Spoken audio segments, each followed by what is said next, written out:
Siddhar Swami, that and Jiva Goswami. That so we will present some of their commentaries also, but all in relation to Srila Prabhupada's purport. So now, text 1, Canto 8, Chapter 11. Om Namo Bhagavate Vasudevaya. Jisuka Vacha. That Atosura Pratyupalapta Shetasa Parasya Pumsa Parajana Kampaya Jakhnobrisam Sakasamin Ranandayas Tamstan Ranejer Abhisam Hatapura. Sukadev Goswami said, thereafter, by the supreme grace of the Supreme Personality of God at Sri Hari, all the demigods headed by Indra and Vayu were brought back to life, being enlivened. The demigods began severely beating the very same demons who had defeated them before. So this is a difficult situation. They are dead already, so they couldn't pray to the Lord. But yet he brought the demigods back to life. That Sri Hari, Lord Vishnu, that I see Anand Kaur Sundar Prabhu writes, I became late. That so just I repeat, there's a question in the chat, and you for those who are late, you can look at this. Keep that question in mind while you hear chapter 11. Don't write your answer in the chat, keep it for yourself. In the chat you can write any question you would have on this chapter, and we will discuss that together at the end. Hope that's okay. We continue, text 2 and 3. And not so much purport, so first we will read a few verses. When the most powerful Indra became angry and took his thunderbolt in hand to kill Maharaj Bali, the demons began lamenting, alas, alas, sober and tolerant and well-equipped with paraphernalia for fighting, Bala Maharaj moved before Indra on the great battlefield. King Indra, who always carries the thunderbolt in his hand, rebuked Bali Maharaj as follows. The demigods were saved, but it was Krishna who saved them. Yogeshvar, it's a Yogeshvar, the master of his all mystic powers. So this conversation between Bali Maharaj and King Indra, we can learn a lot from that. We will hear.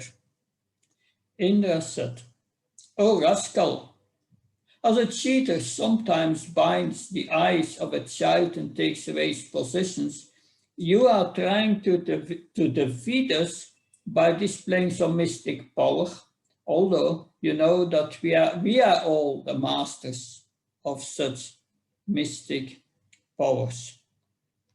Text 5. Those fools and rascals who want to ascend to the upper planetary system by mystic power or mechanical means, and who endeavor to cross even the upper planets and achieve the spiritual world of all liberation, I cause to be sent to the lowest region of the universe. Srila Prabhupada, in his purport, that it's near 2:30 in the purport, that So from this statement of Indra, it appears that anyone attempting to go to the higher planetary systems by mechanical means, which are here called Maya, is condemned to go to the hellish planets in the lower portion of the universe. To go to the higher planetary systems, one needs sufficient good qualities. A sinful person situated in the mode of ignorance and addicted to drinking, meat eating, and illicit sex will never enter the higher planets by mechanical means. So the demons wanted to ascend to the heavenly planets. They will take over, but indeed they will be sent to hell. We will see in the later chapters, Bali Maharaj will conquer the heavenly planets, but Vamandev will send them to Sutal. Vamandev will send them to Sutal, to the lower planetary systems. So Indra's words will prove to be true, that later, Bali Maharaj, when he conquers the heavenly planets, he will be sent by Vamandev to the lower planetary systems. Because you need piety to stay on these higher planets.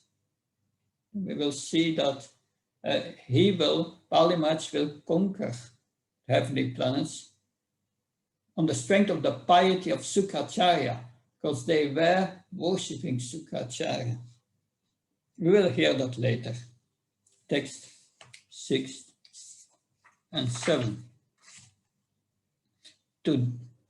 Today, with my thunderbolt, which has hundreds of sharp edges, I, the same powerful person, shall sever your head from your body.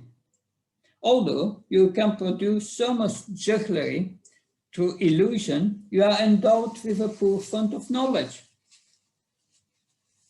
Now try to exist on this battlefield with your relatives and friends. No. Bali Maharaj. So what Indra is saying here, that I'm the most powerful person. And I will kill you now. And Bali Maharaj says, he will say in text 7, I will read it, all those present on this battlefield are certainly under the influence of eternal time. According to their prescribed activities, they are destined to receive fame, victory, defeat, and death, one after another. So, Bali Maharaj said, everything is under the hand of time. So according to one's karma, fate, and ultimately the will of the Lord, one will receive one's destiny. Success, failure, fame, health, misery, happiness is allotted according to one's karma. So, of course, Bali Maharaj is an exalted personality. He is the grandchild of Prahlad Maharaj. The purpose to text 7. If one is victorious on the battlefield, he becomes famous. And if one is not victorious but is defeated, he may die. Both victory and defeat are possible, whether on such a battlefield as this or on the battlefield of the struggle for existence. Everything takes place according to the laws of nature. Prakriti kriyamanani guna karmana sarvasa. Since everyone without exception is subject to the modes of material nature, whether one is victorious, defeated, or he's not independent, but is under the control of material nature. Srila Prabhupada is explaining here that Indra's desire will be successful if Krishna sanctions it, and if it is appropriate, if it is the appropriate time for success to take place. Further in the purport, Bali Maharaj therefore was sensible He knew that the fighting was arranged by eternal time and that under time's influence, one must accept the results of one's own activities. Therefore, even though Indra threatened that he would now kill Bali Maharaj by releasing the thunderbolt, Bali Maharaj was not at all afraid. This is the spirit of the Kshatriya. Yudhe Apalayana. So, Kshatriyas, they have different kinds of knowledge, but their knowledge is realized. They don't have so much shastric knowledge. They are realizing it practically. They realize that practically that they are not this body, and therefore they were fearless. That's why they were fearless. They realize they are not this body, because they know if I die, the soul will be elevated, because it's glorious to die during the execution of one's duty of a Kshatriya. So therefore, they can fight without fear, because their realization was so deep. So a Kshatriya, Srila Prabhupada writes, must be tolerant in all circumstances, especially on the battlefield. Thus Bali Maharaj asserted that he was not at all afraid of death, although he was threatened by such great personality as the King of Heaven here. Text 8, and text 8 has a very significant purport. Seeing the movements of time, those who are cognizant of the real truth neither rejoice nor lament for different circumstances. Therefore, because you are jubilant due to your victory, you should not be considered not very learned. So, it seems the demons are quite disturbed that the demigods obtained the nectar despite their hard work. They received not even a drop of nectar. They attacked the demigods, and after the battle going this way and that way, and Bali Maharaj used mystic powers. The demigods underwent so much grief. The demigods did not know what to do, so they did take shelter of the Lord.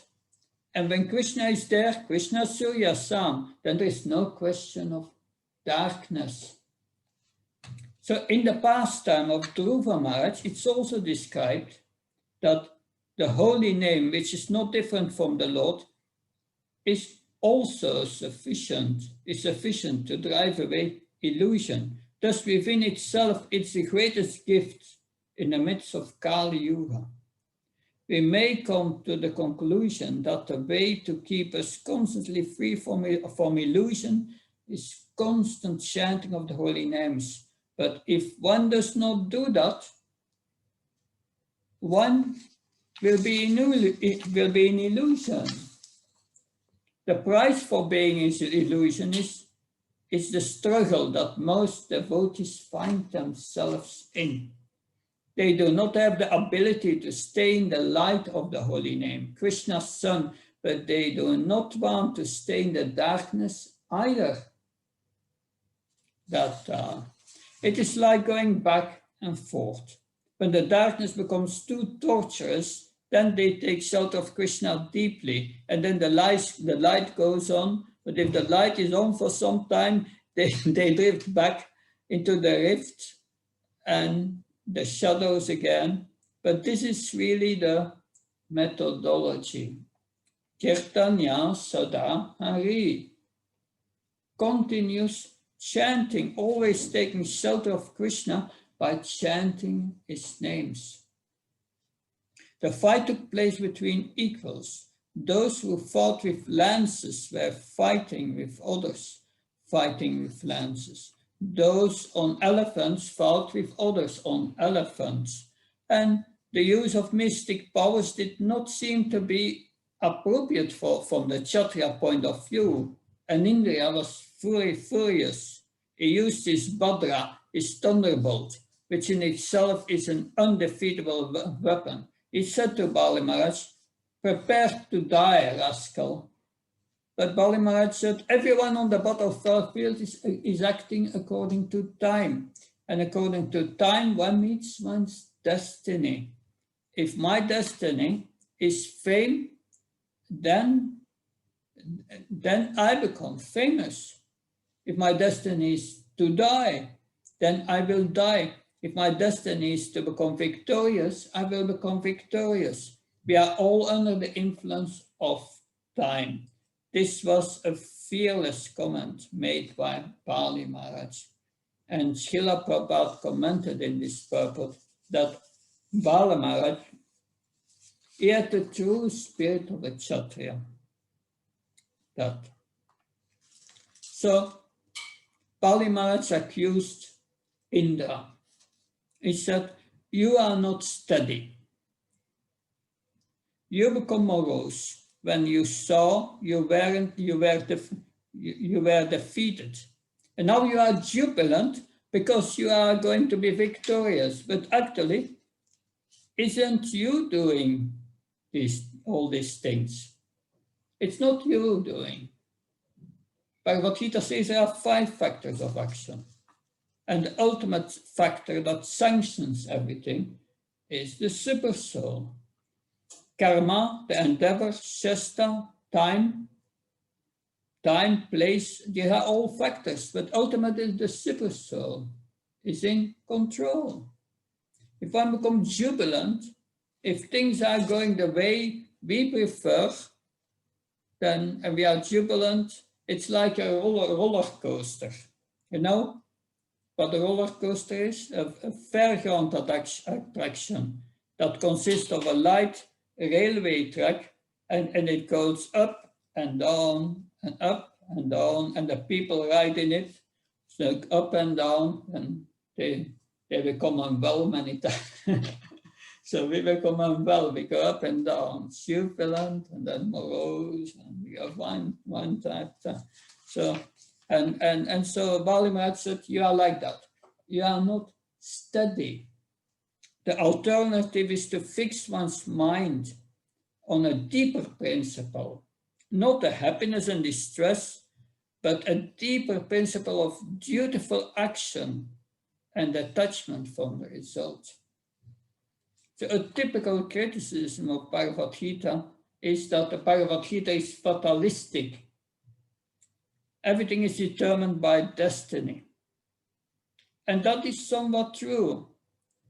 And it's also not true. The idea behind is that everyone in society would say so. If everyone is determined by destiny, then I may better not do anything, right? And how can a society be prosperous and even get the necessities of life if people think that they don't need to act? What's the difference? The result has come anyway, so that's one perspective. But the point generally missed is that everyone has to do their duty according to their position in life. Whether one is a worker, a warrior, a businessman, or an intellectual, one does one's duty properly. So the work is going on, but there is no insane attachment to the fruit of work, to success or failure.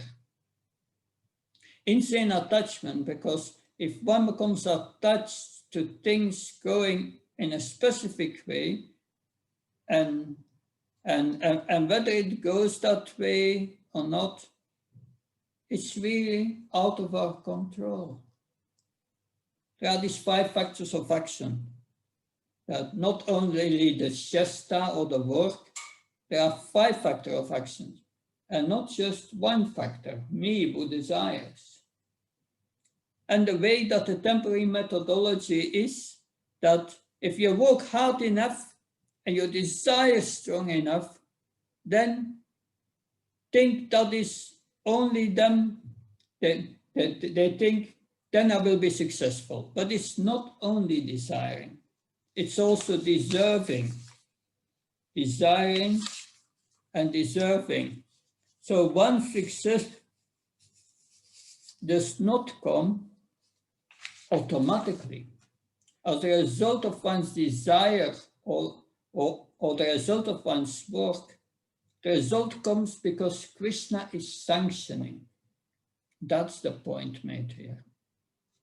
Success comes from piety, from punya, even on the material level. On the bhakti level, success comes from piety, and therefore we need very much to follow what Krishna explains in the 18th chapter of the Bhagavad Gita.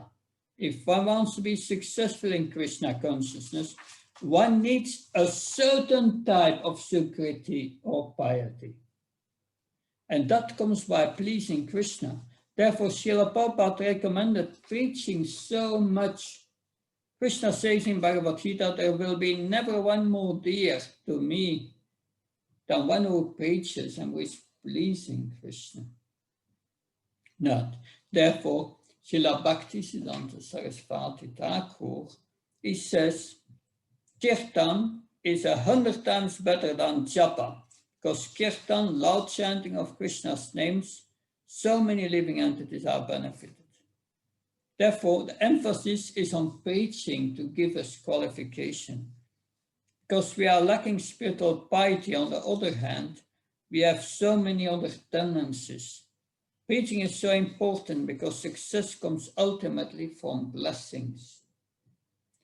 Srila Prabhupada said, if one wants to achieve what one does not deserve, it's like trying to build a staircase to heaven without having the qualities to go to heaven. As such, Indra was accusing Bali Maharaj. Even if one attains a higher position, if one is not qualified, the result will be it goes down again. In the Vedic culture, there was acceptance of one's position, although one did one's duty without attachment to the result. And at the same time, one attempts to increase one's piety by scriptural action. And that brings an auspicious atmosphere on a material level. And that brings a happy atmosphere.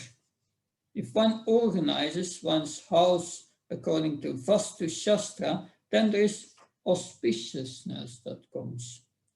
When you go somewhere where kirtan is going on, or a fire yajna, a homa is done, you feel the atmosphere is so charged with auspiciousness, like walking into the dham or a holy place, a temple. The atmosphere has an auspiciousness because things are done for Krishna as Krishna desires. Indra was accused by Bala Maharaj of being not very learned because of his jubilation or victory. And later on, another pastime will start in chapter 15, and the demons will actually gain control of heaven because of their increase of piety. The purport to text 8. Bali Maharaj knew that Indra, the king of heaven, was extremely powerful, more powerful than himself. Nonetheless, Bali Maharaj challenged Indra by saying that Indra was not a very learned person.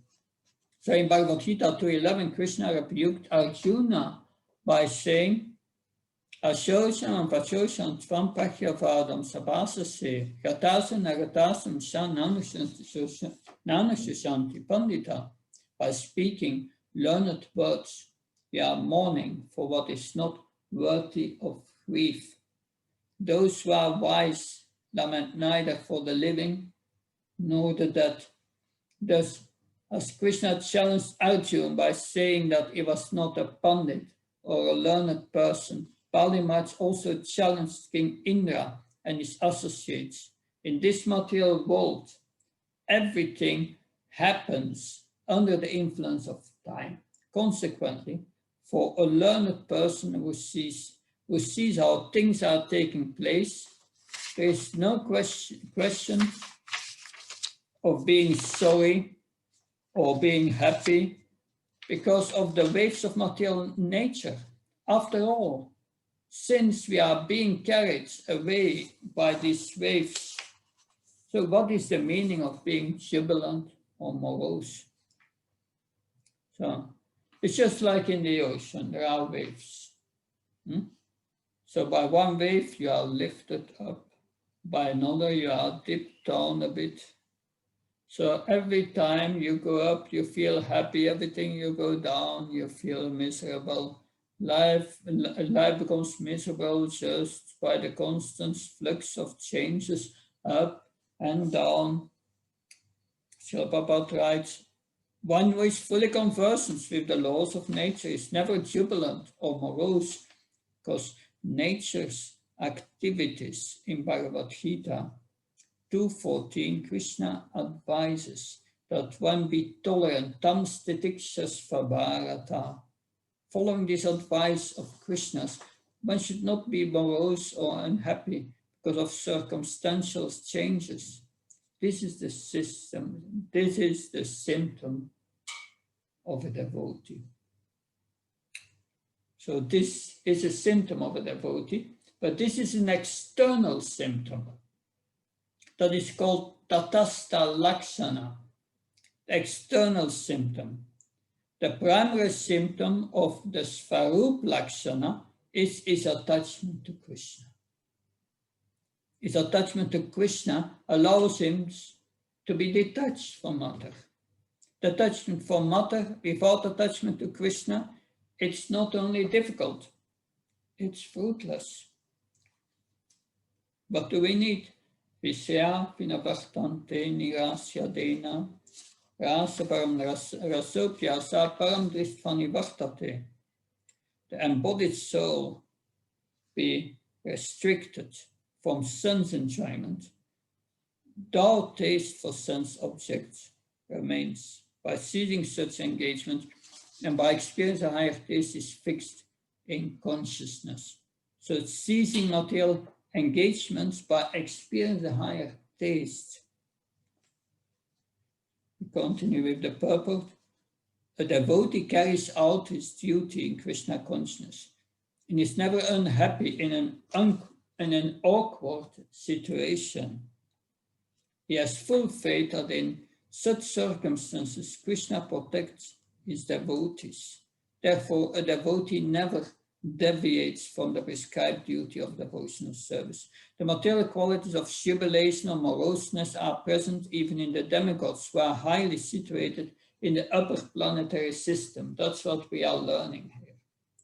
Therefore, when one is undisturbed by the so-called favorable or unfavorable circumstances of this material world, it should be understood to be Brahma Bhuta, or self-realized. As stated in Bhagavad Gita, Brahma Bhuta Prashanatma Nashosti Nakangshati. So one who is transcendentally situated at once realizes the Supreme Brahman and becomes joyful. When one is undisturbed by material circumstances, it should be understood to be on the transcendental stage above the reactions of the three modes of nature. So the external steadiness of a devotee may be observable, but not the internal attachment to Krishna. Text 9. You demigods think that your own selves are the cause of attaining fame and victory. Because of your ignorance, saintly persons feel sorry for you. Therefore, although your words afflict the heart, we do not accept them. So, it's better not to see yourself as the cause of your success. Then pride comes before the fall. Text 10:11. Sukadev Goswami said, after thus rebuking Indra, the king of heaven with sharp words, Bali Maharaj, who could subdue any other hero, threw back to his ear the arrows known as Narakas and attacked Indra with these arrows. Then he again chastised Indra with strong words that since Bali Maharaj's rebukes were truthful, King Indra did not at all become sorry. That just as an elephant beaten by its driver's rod does not become agitated. Then, text 12, and the purport that when Indra, the defeater of enemies, released his infallible thunderbolt scepter at Bali Maharaj with a desire to kill him, Bali Maharaj indeed fell off the ground with his airplane, like a mountain with his wings cut off. So the purport, 1-2 lines. In many descriptions in Vedic literature, it's found that mountains also fly in the sky with wings. When such mountains are dead, they fall to the ground, where they stay as very large dead bodies. Srila Prabhupada, and that's interesting, during his last visit at the United States, that was 1976. He went on one of Sri Damodar's traveling buses from New York to Gitanagari. We have a video about that. Srila Prabhupada sitting in the bus and speaking to the devotees while the bus was driving. The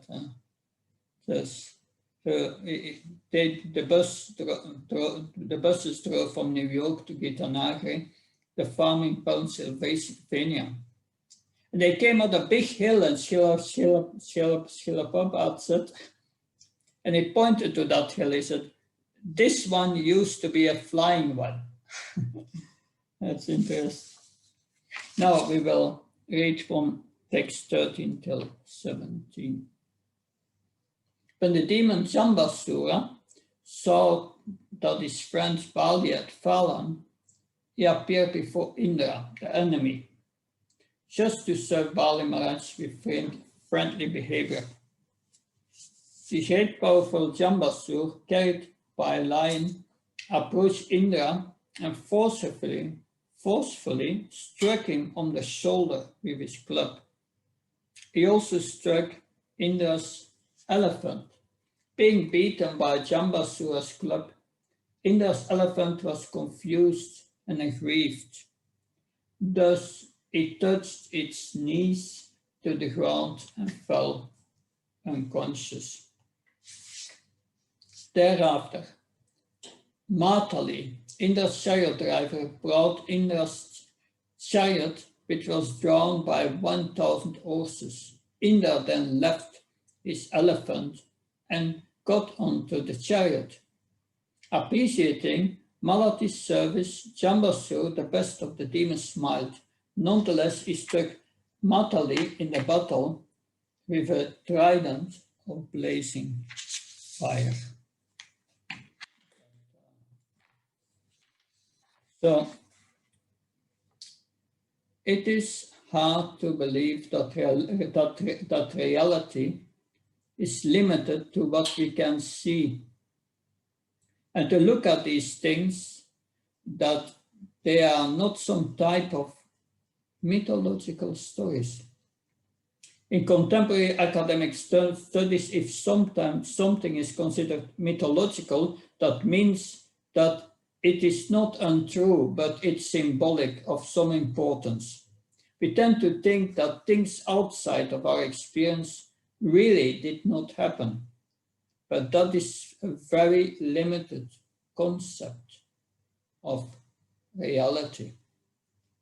So much exists that we cannot explain what we see. Many people see ghosts. A strict definition of a materialist is one who believes what he can see. The scientists look at things, they only accept what they can see. That is their methodology. We have even in our own life experience that can be explained by scientific methodology or logic. Things click together sometimes that it couldn't be just chance. This happens so often. Practically, it is Krishna saying that there is a higher power controlling things. Although many of these things are not within our experience. It challenges our thinking. How could this be possible? How could this be true? But yet there is the authority of Srimad Bhagavatam. Srila Prabhupada confronted by people saying, how can this be true? Srila Prabhupada said the Acharyas accepted them. That is an answer Srila Prabhupada many times gave. Acharyas accepted them. The Acharya accepted them as true. Do you think they are false? Materialists look at the deity and they question, how can this brass statue be God? Yes, the deity is made of brass, but the deity is not only brass. Srila Prabhupada's replied when people would hint that this is just a kind of superstition of mythology. Srila Prabhupada said hundreds of millions of people worship the deity and get some result from that. Do you think they are all fooling themselves? That they get some reciprocation of God in that way. The great Acharyas accepted the deity. They accepted the Srimad Bhagavatam, Puranam, Amalam.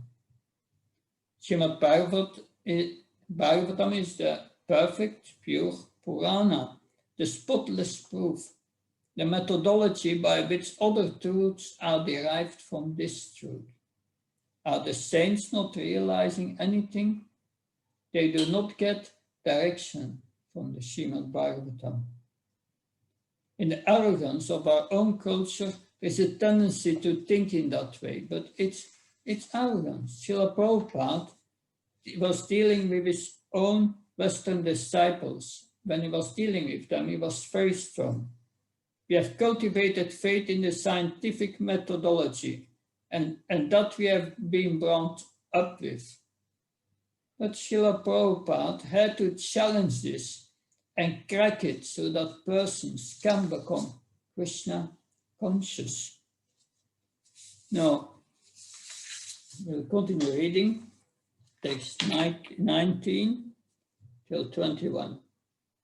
When Narada Rishi informed Shambhasu's friends and relatives, then Shambhasu had been killed. Verse 18. Although the pain was very severe, Matali tolerated it with great patience. Indra, however, became extremely angry at Shambhasu. He struck Shambhasu with his thunderbolt and severed his head from his body. So Shambhasu is gone. And now we have Narada Muni.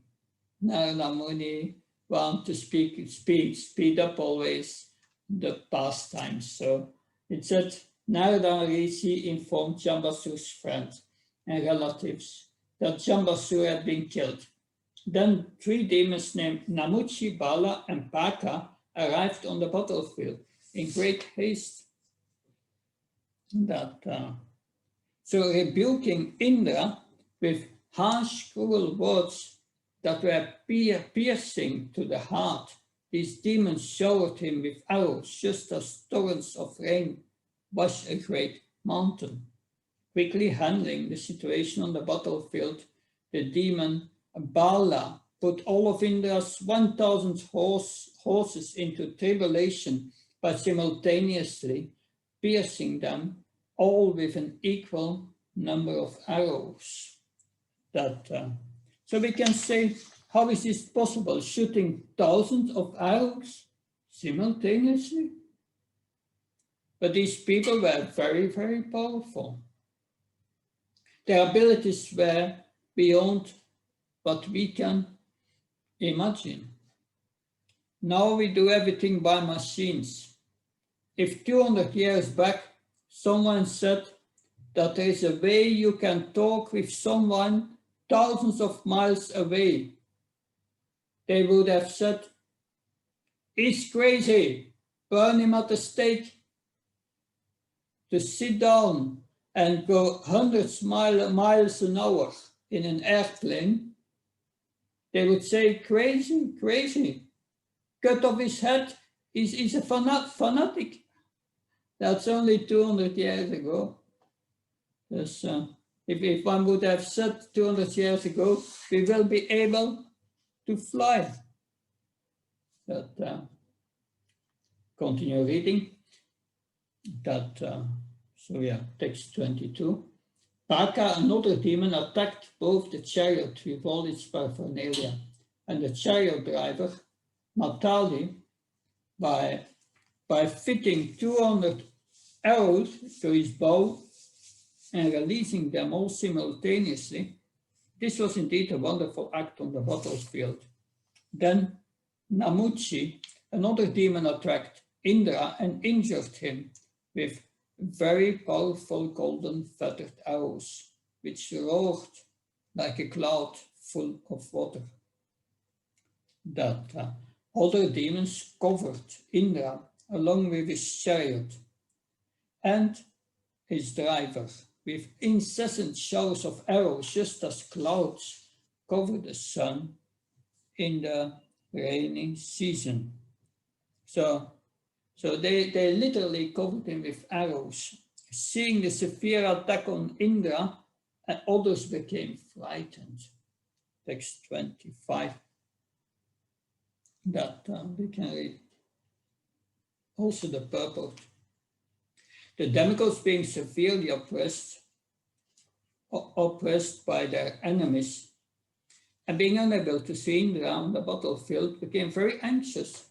Having no captain or leader, they began lamenting like traders in a wrecked vessel in the midst of the ocean. From this statement, it appears that in the upper planetary system, there is shipping and that traders there engage in navigation as their occupational duty. Sometimes on this planet, the traders are shipwrecked in the middle of the ocean. It appears that even in the upper planetary system, such calamities occasionally take place. The upper planetary system in the creation of the Lord is certainly not vacant or devoid of living entities. From Srimad Bhagavatam, we understand that every planet is full of living entities, just as the Earth is. There's no reason to accept that on other planetary systems there are no living beings. Text 26. Thereafter, Indra released himself from the cage of the network of arrows, appearing with his chariot, flag, horses, and chariot driver, and thus pleasing the sky, the earth, and all directions. He shone effulgently like the sun at the end of the night. Indra was bright and beautiful in the vision of everyone. So what color is the sun when in the very early morning? It's a very wonderful color, right? This is called Aruna, beautiful, very good for the eyes. 27. When Indra, who is known as Vajradhar, the carrier of the thunderbolt, saw his own soldiers so oppressed by the enemies on the battlefield, he became very angry. Thus he took up his thunderbolt to kill the enemies. So very angry. You can't fight when you are not angry. You have to be angry. Kshatriyas need some passion to fight, a lot of passion. When one becomes angry, one does not care about anything. In goodness, one becomes first focused on purity. But Kshatriyas were focused by anger. That's how they focused. That 28, O King Parikshit. King Indra used his thunderbolt to cut off the heads of both Bala and Paka in the presence of their relatives and followers. In this way, he created a very fearful atmosphere on the battlefield. O king, when Namuchi, another demon, saw the killing of both Bala and Paka, he was full of grief and lamentation. Thus he angrily made an attempt to kill Indra. So, being angry and roaring like a lion, the demon Namuchi took up a steel spear, which was bound with bells and decorated with ornaments of gold. He loudly cried, "Now you are killed!" Thus, coming before Indra to kill him, Namuchi released his weapon. So it goes back and forth. Sometimes one side is victorious, sometimes the other side is victorious. Becoming angry, rebuking, being killed, getting wounded, victorious. That is the way of life due to the time factor. Loud crying causes fear in the heart of the enemy. Text 31, 32. O king, when Indra, king of heaven, saw this very powerful spear falling toward the ground like a blazing meteor, he immediately cut it to pieces with his arrows. Then, being very angry, he struck Namuchi's shoulder, with his thunderbolt, to cut off Namuchi's head.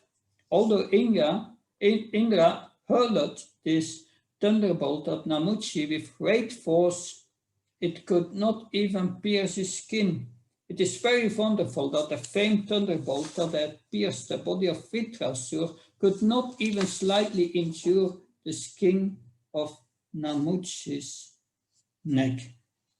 So what happens if the ultimate weapon you have, and you have full confidence in the weapon, and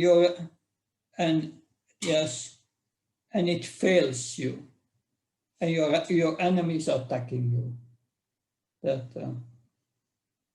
33. When Indra saw the thunderbolt return from the enemy, he was very much afraid.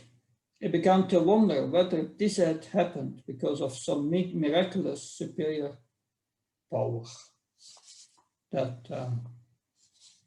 So, one line, purport. Indra's thunderbolt is invincible.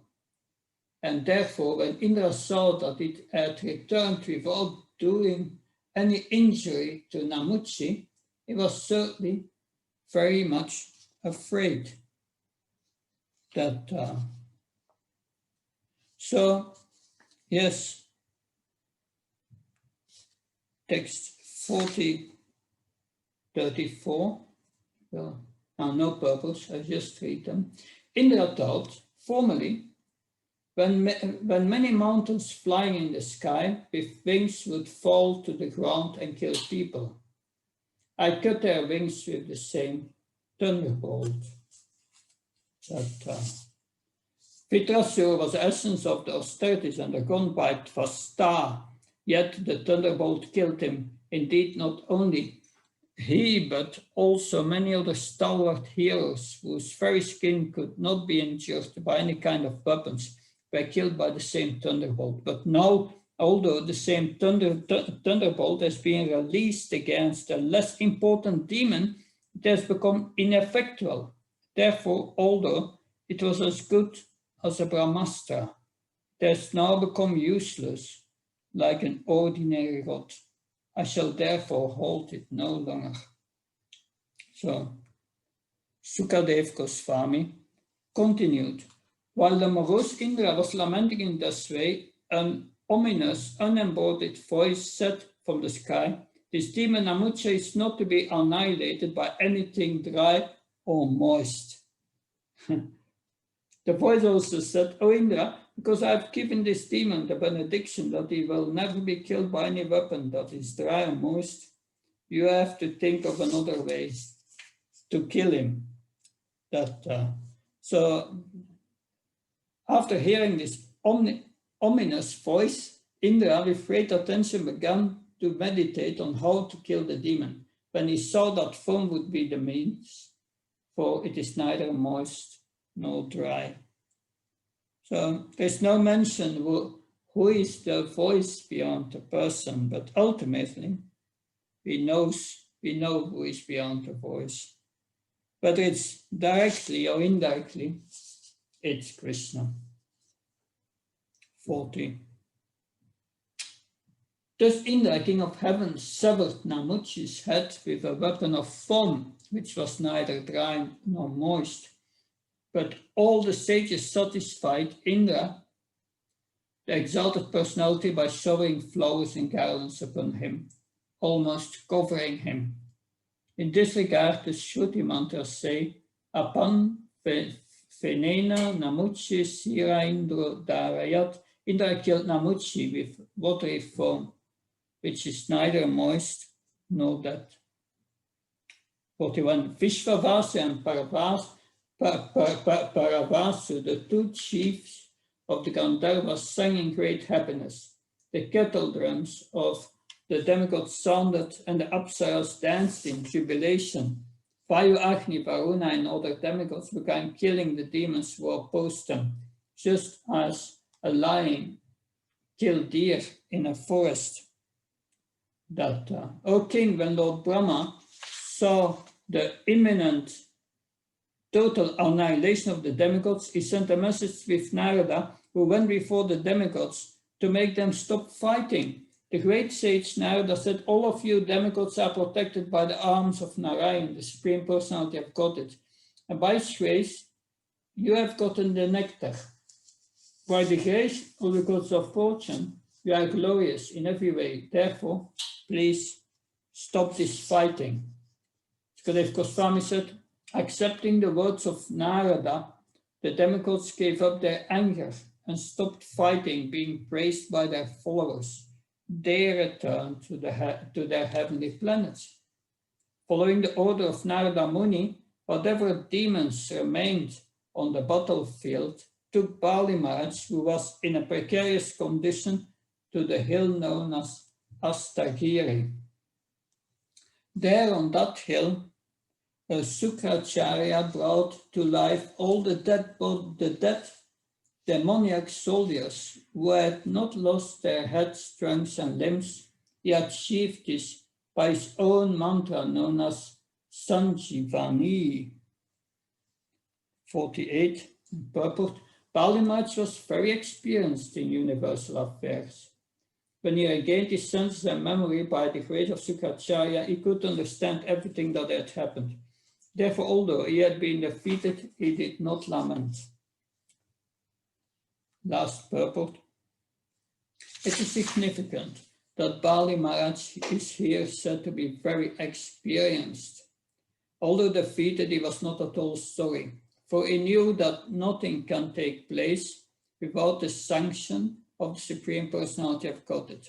Since he was a devotee, he accepted his defeat without lamentation. As stated by the Supreme Personality of Godhead in Bhagavad Gita, everyone in Krishna consciousness should execute his duty without regard for victory or defeat. One must execute his duty as ordered by Krishna or his representative, the spiritual master. Anukulyena Krishna Nusilnam Bhakti Uttama. In first class devotional service, one always abides by the orders and will of Krishna. So that is the end of the chapter. Thus, now in chapter 12, there will be a pastime of the Mohini incarnation, that in chapter 14 we will hear about the system of universal management.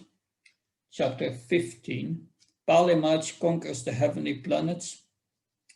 So, but it will be down to come up again. That's the nature of life.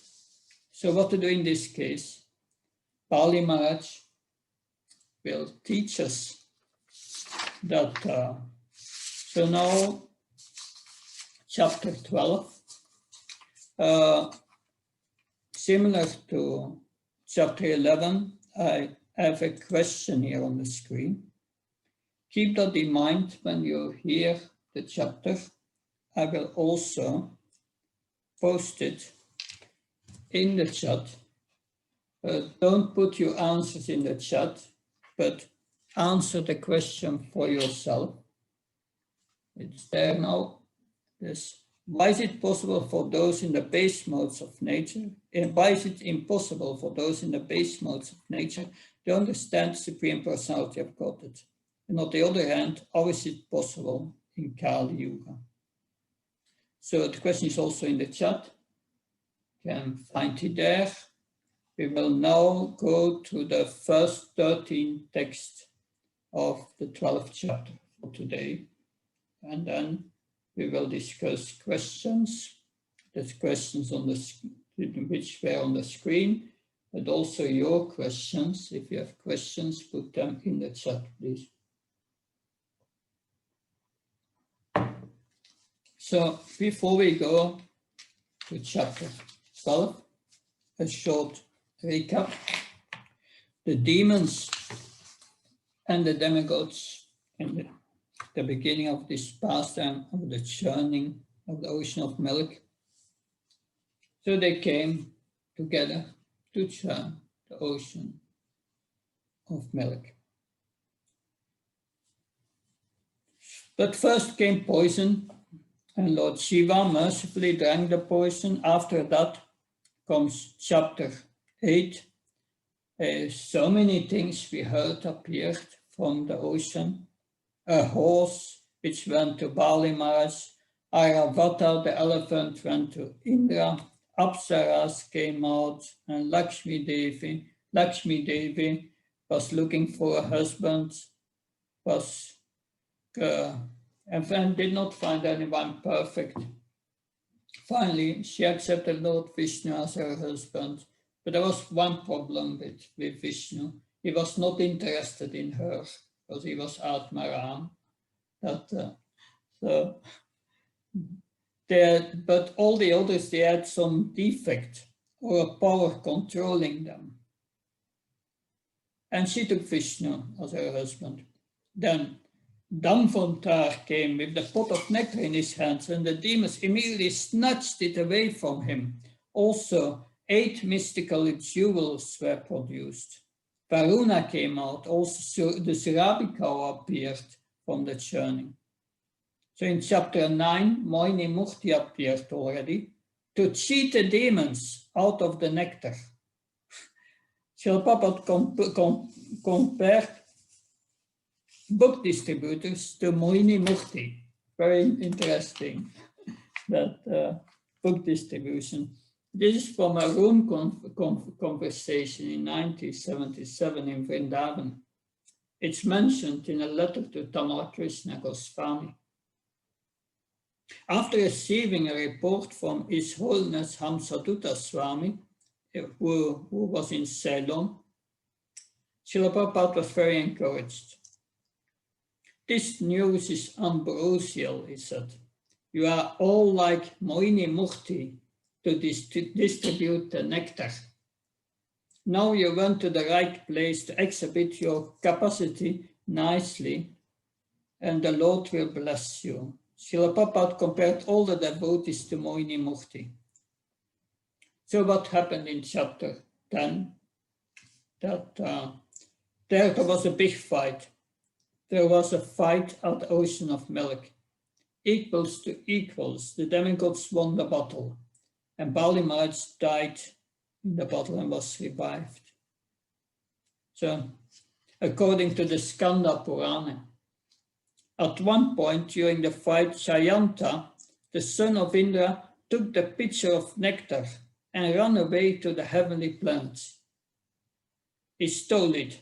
He started running, and the demons followed him, and a fierce fight continued. There was a fierce period of 12 days of fighting for the nectar. 12 days.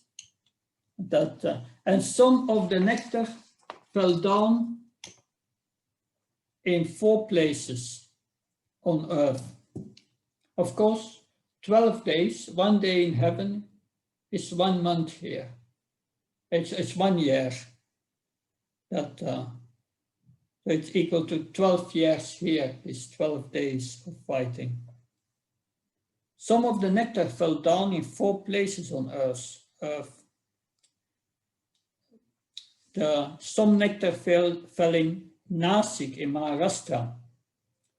Another part of the nectar in Ujjain, Madhya Pradesh, and in Hardwar and Allahabad in Uttar Pradesh.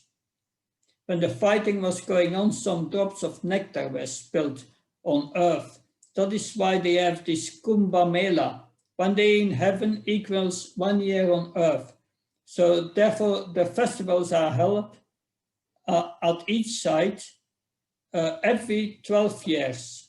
In Allahabad in 1977, that in Nasik in 1980, Hardwar in 1986, Ujjain was 1983, and also a few years back that it repeats itself. And then again in Allahabad, 1989. In 1977, but 1977 was a very special year.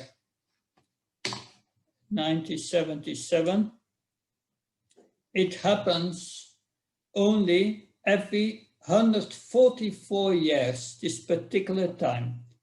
This is described in an article in Bhaktivedanta. The same nectar still comes to this site during specific planetary configurations. On that day, millions of people came to the site to become immortal by bathing in the sacred river and drink the holy water. They go there to get moksha, liberation. Are we interested to go to Prayag and get liberation? That where we go, we distribute the nectar, as Srila Prabhupada mentioned. We go there to give the real nectar, which is the teachings of Lord Krishna, rather than getting liberation. Now there is a break from the story here, and we are going to hear a little more about Mani Murti here. Before we will hear all the prayers glorifying Lord Shiva, before we heard all the prayers glorifying Lord Shiva Supreme. But in this chapter, we will hear who is actually Supreme. We will see that Lord Vishnu is Supreme, because Lord Shiva is going to become bewildered by Moini Murti. I will read the first text of chapter 12. That Sukadev Goswami said, the Supreme Personality of Godhead, Hari in the form of a woman, captivated the demons and enabled the demigods to drink the nectar. After hearing these pastimes, Lord Shiva, who is carried by a bull, went to the place where Madhusudan, the Lord, resides, accompanied by his wife Uma and surrounded by his companions, the ghost. Lord Shiva went there to see the Lord's form as a woman. The Supreme Personality of Godhead welcomed Lord Shiva and Uma with great respect. And after being seated comfortably, Lord Shiva duly worshipped the Lord and smilingly spoke as follows. Lord Mahadev said, O chief demigod among the demigods, O all-pervading Lord, Master of the universe, by your energy you are transformed into the creation. You are the root and efficient cause of everything. You are not material. Indeed, you are the super soul, or supreme living force of everything. Therefore, you are Parameshwar, the supreme controller of all controllers. So one word we will find a lot throughout this verse is cause and effect. So in this verse, it speaks about the root and the efficient cause. How is the Lord the root cause. The root cause is providing the ingredients. The efficient cause puts the ingredients together. That's an important difference. The root cause is Mahavishnu. He glances on Pradhan. Well, he glances. And what's the effect? Pradhan. Pradhan are the ingredients. So it's also the efficient cause. So we'll read part of the purport of text 4. So the Supreme Personality of Godhead resides within the material world as a Sattva Guna avatar. Lord Shiva is the Tamaguna avatar, and Lord Brahma is the Rajaguna avatar. But although Lord Vishnu is among them, he is not in the same category. Lord Vishnu is Deva Deva, the chief of all demigods. Since Lord Shiva is in the material world, the energy of the Supreme Lord Vishnu includes Lord Shiva. Lord Vishnu is therefore called Jagat Vyapi, the all-pervading Lord. Lord Shiva is sometimes called Maheshwar, and so people think that Lord Shiva is everything. But here Lord Shiva addresses Lord Vishnu as Jagadish, the master of the universe. So Lord Shiva is sometimes called Vishveshvar, but here he addresses Lord Shiva as Jaganmaya, indicating that even Vishveshvar is under the control of Lord Vishnu's, is under Lord Vishnu's control. So all worshippers of Lord Shiva, they should hear these prayers. And then they will understand who is supreme. So Lord Vishnu is the master of the spiritual world. He controls the material world also, as stated in Bhagavad Gita. Ayadrakshana Prakriti Chutachetra Characham. Lord Brahma and Lord Shiva are also sometimes called Ishvara, but the supreme Ishvara is Lord Vishnu, Lord Krishna. As stated in the Brahma Samhita, Ishvara Parama Krishna. The supreme Lord is Krishna, Lord Vishnu. Everything in existence works in proper order because of the law of Lord Vishnu. Andantarasta Paramanu Sayantarastam. Even Paramanu, the small atoms, work because Lord Vishnu's presence within them.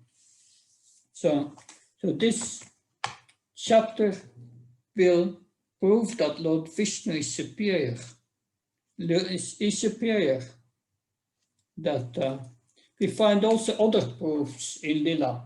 And I invite you now to write in the chat which Lilas that prove that Lord Vishnu is supreme.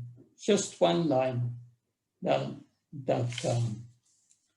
So there are many examples, but so please write in the chat. I will continue in the meantime with a commentary of Jiva Goswami. So which pastimes show that Lord Vishnu is supreme, is higher than Lord Shiva. So there is a commentary of Jiva Goswami about verses 4 and 5. The word Deva Deva proves that the Lord is Bhagavan. And in verse 5 it shows that Lord Vishnu is Brahma. Adyantav.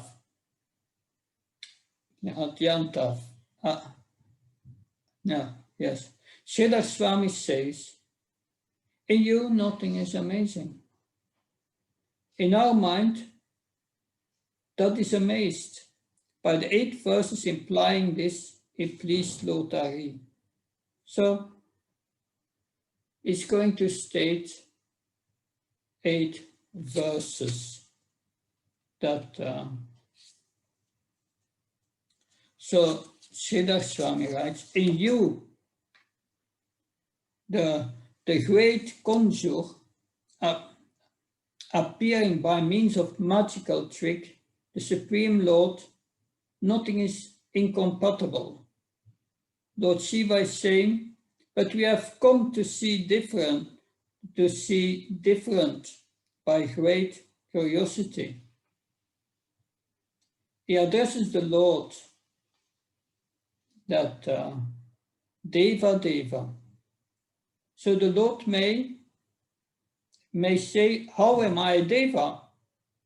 Jagat-vyapi, because you pervade the universe. How is that? Jagan Maya. The universe consists of you, and then I'm Pradhan. No, Jagadisa, you are the Lord of the universe, and I was that you are the cause, Hetu, and also the controller, Ishvara.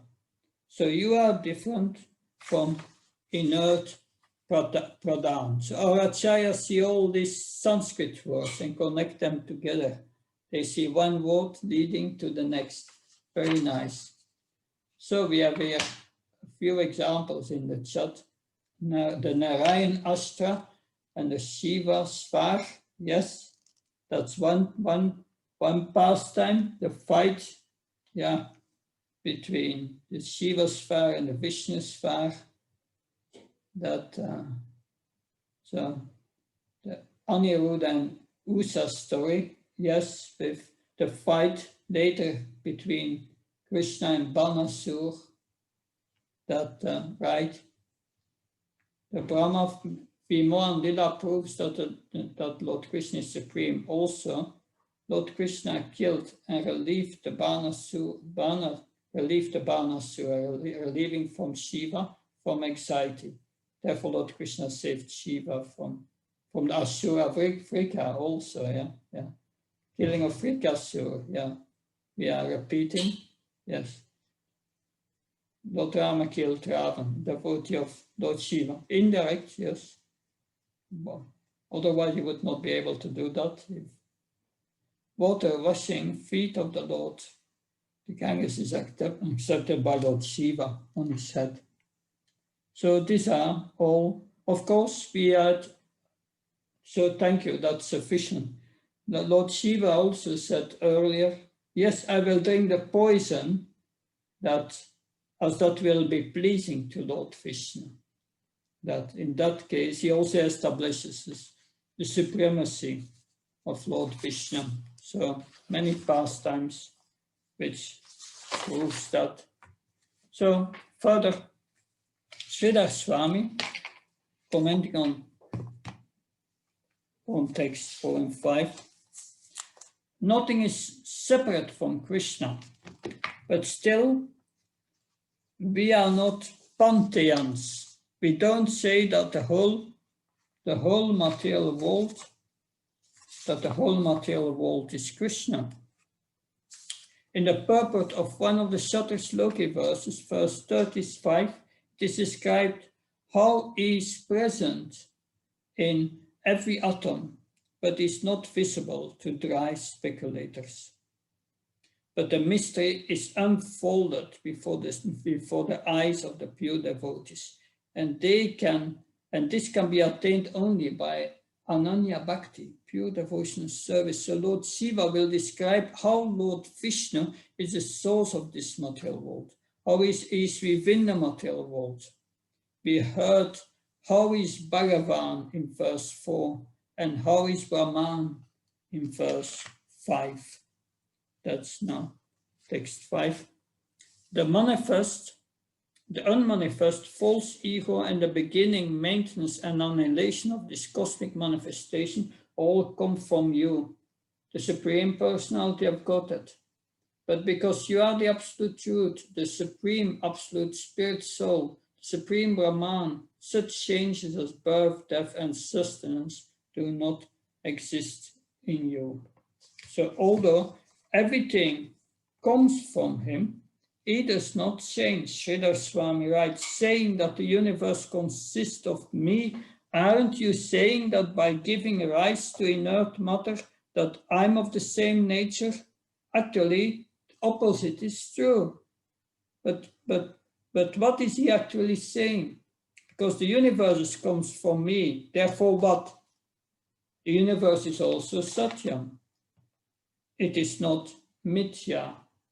That here he's saying what the other people are saying, the Mayavadis. And therefore the material world is Mithya, and the Lord's form is Mithya. But actually, the opposite is true. Because he's Satyam, the universe is also Satyam. Because it's coming from him.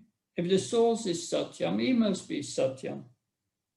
So Sridhar Swami said, no, being the end of the universe, you are Brahman. But for you, beginning, middle, and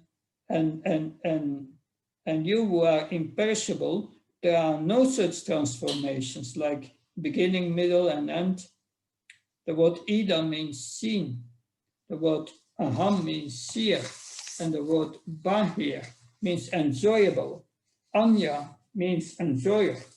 And this Brahman, which is the seen and the seer, the enjoyable, and the enjoyer is you who are conscious, form in true spirit. So there may be no doubt that anything like the changes being present is in you.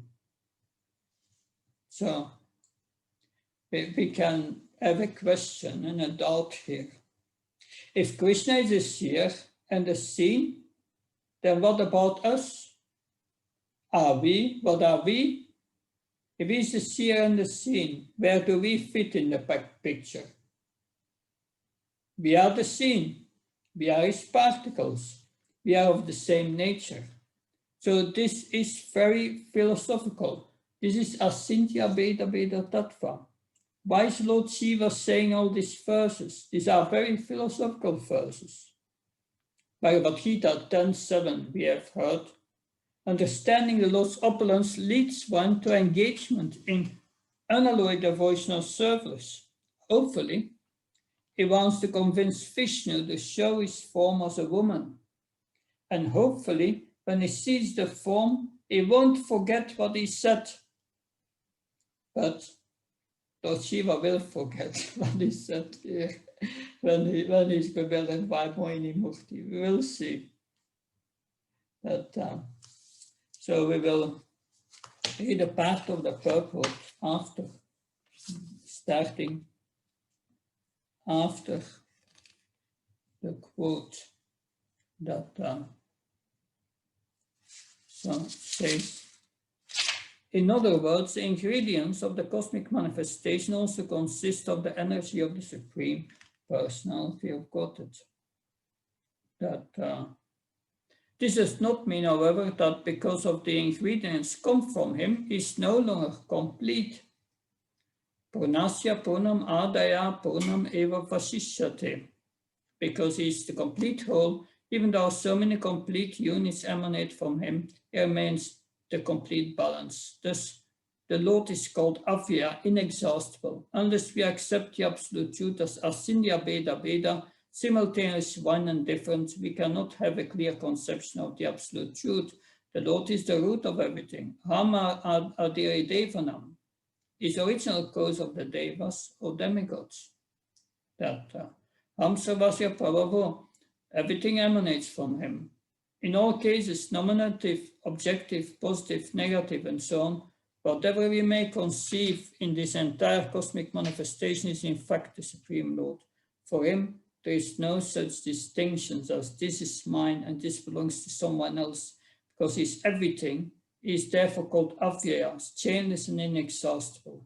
Because the Supreme Lord is Avyaya, he is the absolute truth, the fully spiritual Brahman. So, if everything is Krishna, and Krishna is everything, why don't people see Krishna if Krishna is everything? That's because he's there. and is not there. That there's a verse of Prahlad Maharaj you may remember from previous canto that refers to this verse, to the purpose of this verse. That whatever we may conceive in this entire cosmic manifestation is in fact the Supreme Lord. 7-9-20. That's Prahlad's prayers. Lord Nrsimhadev. My dear Lord, everyone in this material world is under the modes of material nature, being influenced by goodness, passion, and ignorance. Everyone, from the greatest personality, Lord Brahma, down to the small ant, works under the influence of these modes. Therefore, everyone in the material world is influenced by your energy. The cause for which they work, the place where they work, the time when they work, the matter due to which they work, the goal of life, they have considered finally, and the process for obtaining this goal are all nothing but manifestations of your energy. Indeed, since the energy and energetic are identical, all of them are but manifestations of you. This verse shows how we are influenced by Krishna's energy. Purport 7-9-20. The words Yasmin, Yato Yari Yena Sayasya indicate that all activities, whatever there may be, are bit different features of the Supreme Personality of Godhead. So if you have all this knowledge, how do you practically apply this? What do you do after hearing this knowledge? We need to worship the Lord, which is the source, and not his energies. Therefore, if everything is Krishna, we should always think of Krishna. Whatever we see, whatever we meet, should remind us of Krishna. Everything should be used in his service. We should not exploit anything for our self-interest.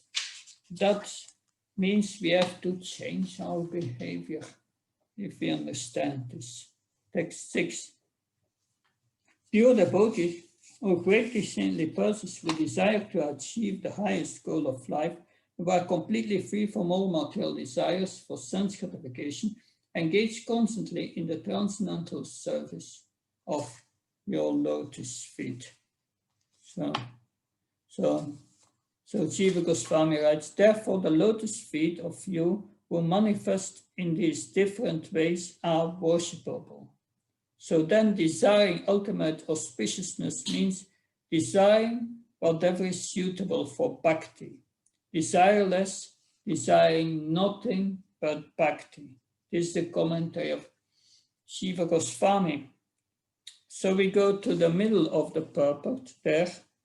It said, the only concern of such devotees is moksha, liberation. This moksha does not refer to becoming one with the Supreme like the Mayavadi philosophers. Chaitanya Mahaprabhu explained that real moksha means taking shelter of the lotus feet of the Personality of Godhead. The Lord clearly explained this fact while instructing Sarvabhauma Bhattacharya. Sarvabhauma Bhattacharya wanted to correct the word mukti pade in the Srimad Bhagavatam. But Lord Chaitanya informed him that there is no need to correct any word in Srimad Bhagavatam. He explained that Mukti Pade refers to the lotus feet of the Personality of Godhead, Vishnu, who offers Mukti and is therefore called Mukunda. A pure devotee is not concerned with material things. He is not concerned with religiosity, economic development, or sense gratification. He is interested only in serving the Lord. So of course, Lord Chaitanya said, na dhanam, na janam, na sundarim, kavitam vacharati sakamaye, mama janmane janameshvare bhavata bhakta. I only want your causeless devotion service birth after birth. So that's, of course, Srimad Bhagavatam 10, 14, 8. Tenum kampam sumixima bunjani he vapna ketam vipagam it fakfa probirfidada namaste jivetio mukti pade sadayabak. That is the verse the Sarma Bhama Bhattacharya wanted to change, and which is quoted here. That so when the devotee is in a calamitous condition, then it takes it as a benediction of the Lord and takes responsibility for his own past misdeeds. This is the purport of 4.6.45 Bhagavatam. In such a condition, he offers still more devotional service and is not disturbed. One who lives in such a disposition of mind and engaging in devotional service is the most eligible candidate for promotion to the spiritual world.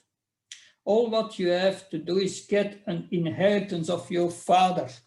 And then what is the qualification to get an inheritance? Srila Prabhupada said. You just must stay alive to get that inheritance. But also there are two other qualifications in this verse.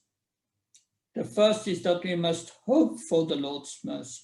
And the second is that we tolerate reaction to our past misdeeds. And the third is that we serve the Lord by body, mind, and words. And the fourth is that we remain alive. So that is actually, Srila Prabhupada says, the secret of Krishna consciousness. That is the attitude of a devotee. Hope against hope for the mercy of the Lord. We tolerate and we remain alive. We don't have the time, but you can look in Chaitanya Charitamrita, Madhya Lila, chapter 6, verses 262 till 272. This is the whole pastimes between Lord Chaitanya and Sarvabhauma Bhattacharya regarding this word, Bhakti Pade. So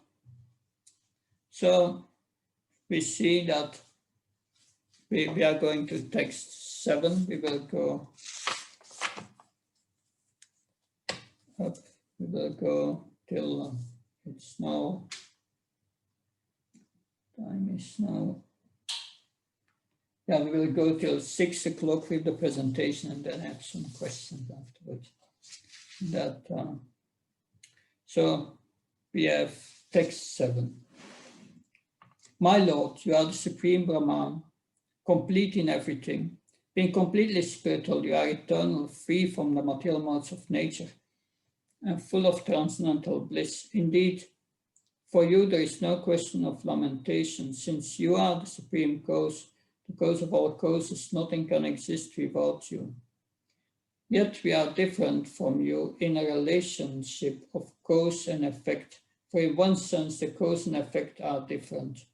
You are the original cause of creation, manifestation, and annihilation, and you bestow benedictions upon all living entities. Everyone depends upon you for the results of his activities, but you are always independent. So we have here the continuation of the prayers. There are many nice Sanskrit words in this verse. Brahma, the all-pervading absolute truth, or Brahman. Bhagavad Gita, Arjuna prays Param Brahma Param Dharma, that Purnam, that's another word. Om Purnamada Purnamidam Purnat Purnamudachyate Purnasya Purnamadaya Purnameva Shishyate. Then the word Amritam is used here. Amrita, nectar, immortal, never to be vanquished. That never, in the verse, yeah. Tadagatamritam tapta jivanam. That's amritam, nectar. That, that's also in Bhagavad Gita, tapamyamam varsham nihrenami uchichanicha amritam shiva mrityusha satasat sam arjuna. that Amritam, I'm immortality, that Krishna says. The word Vigunam, spiritually situated, is free from death, is free from the modes. Vishokam, no lamentation. Brahmabhuta Prashnatna Shoshati, no lamentation. Then Satchidev, and Ananda, Satchit Ananda Vigra. That so there are very many Sanskrit words. We know Ananda Matram, always in transcendental bliss. Avikaram, changeless. Ananya, separated from everything. So for verse 7 and 8 are both addressing Ashintya Abheda Bheda Tattva. In 7, the difference is emphasized, and in verse 8, the oneness is emphasized. That so I will also read. So I will also read verse 8 before. My dear Lord, your Lordship alone is the cause and the effect. Therefore, although you appear to be two, you are the absolute one. And there is no difference between gold of a golden ornament and the gold in a mine. There is no difference between cause and effect. Both of them are the same. Only because of ignorance do people concoct differences and dualities. You are free from material contamination, and since the entire cosmos is caused by you and cannot exist without you, is an effect of your transcendental qualities. Thus the conception that Brahman is true and the world false cannot be maintained. So that's the oneness.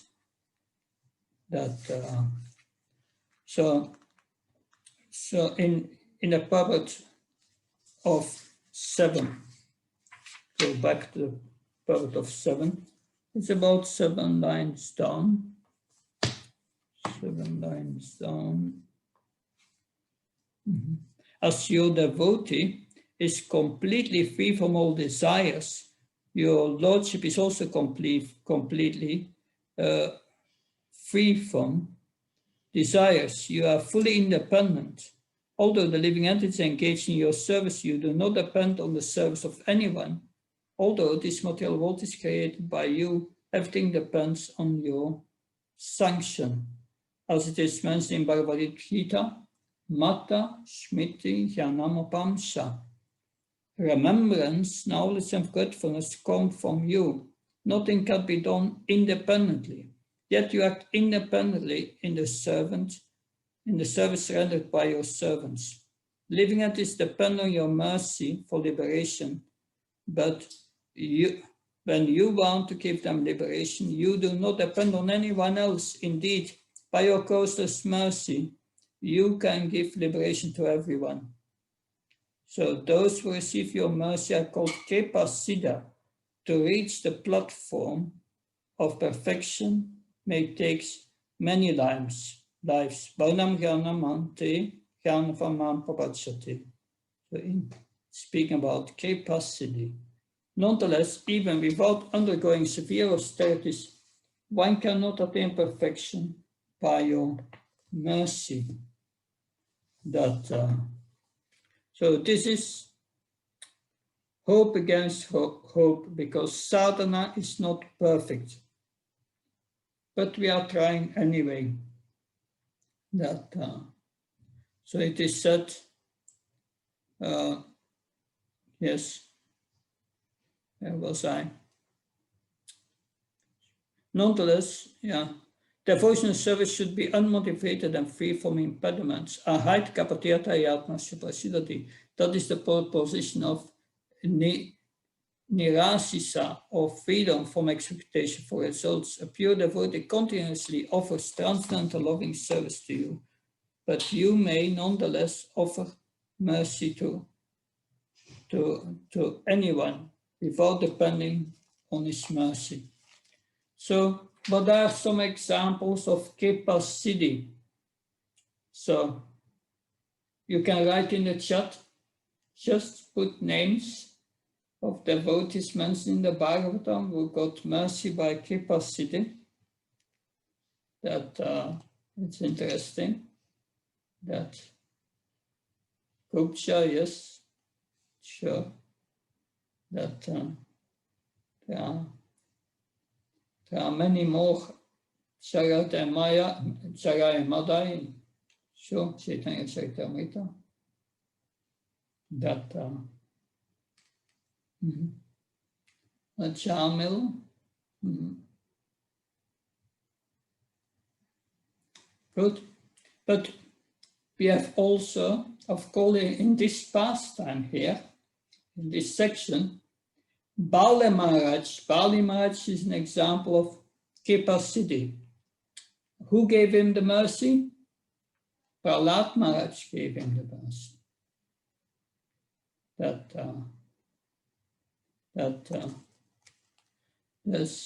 Yes, Ajamil performed sadhana before, but he fell down, and then by the mercy, he was saved. I think there are greater examples for Kepa Siddhi than Ajamil. Like in Chaitanya Charitamrita, you have Narayani. He was the niece of Shiva's Thakur.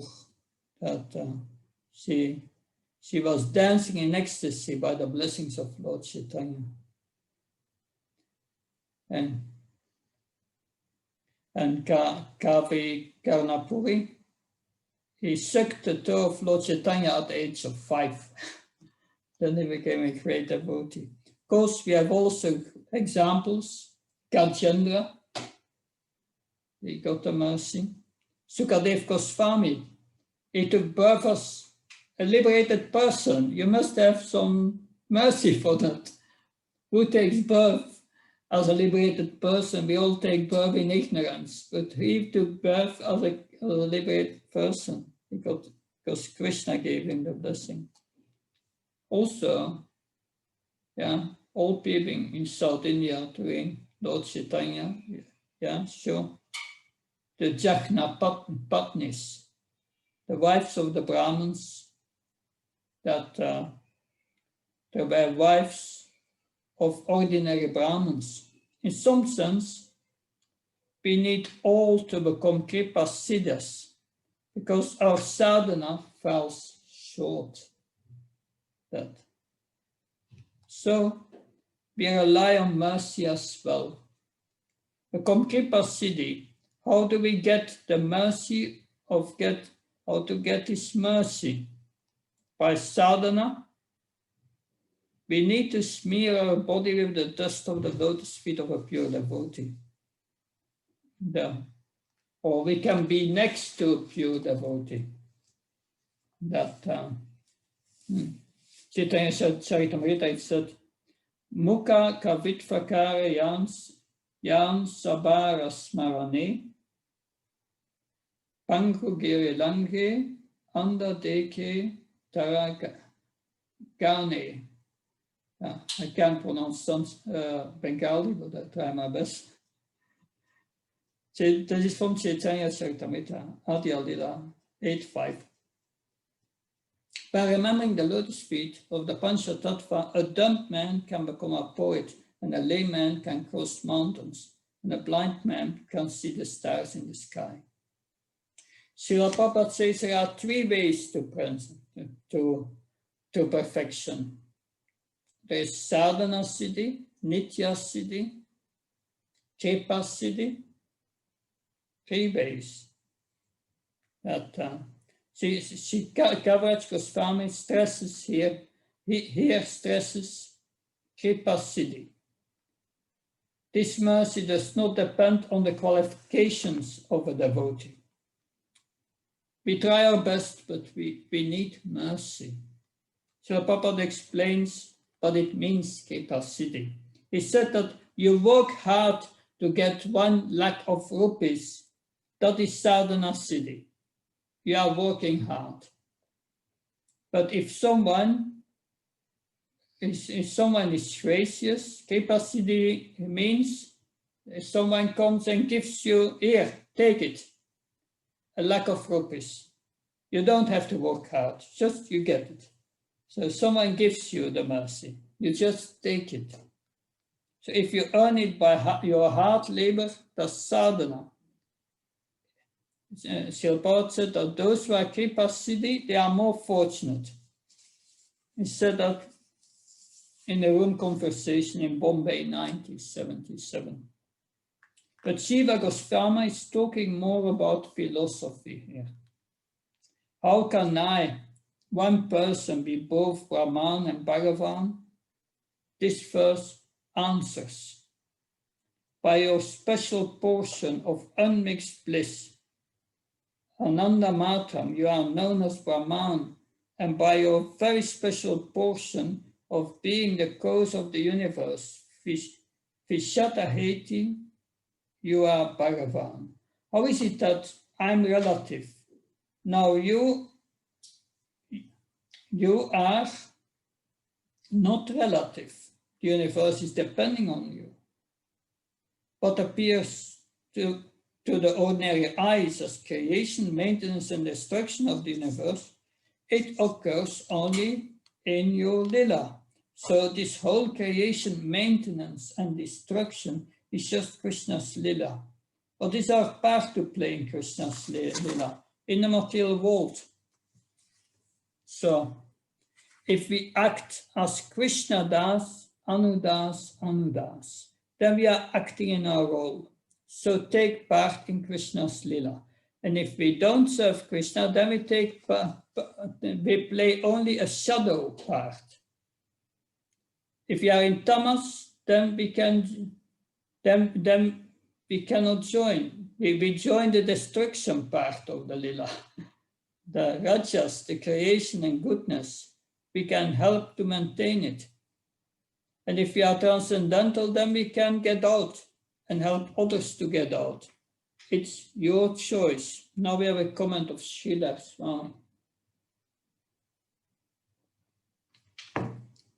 Srila Swami says, if I'm Brahman, then I'm detached and indifferent. And in this case, what is the use of worship? What is the use of worshipping the Lord's lotus feet?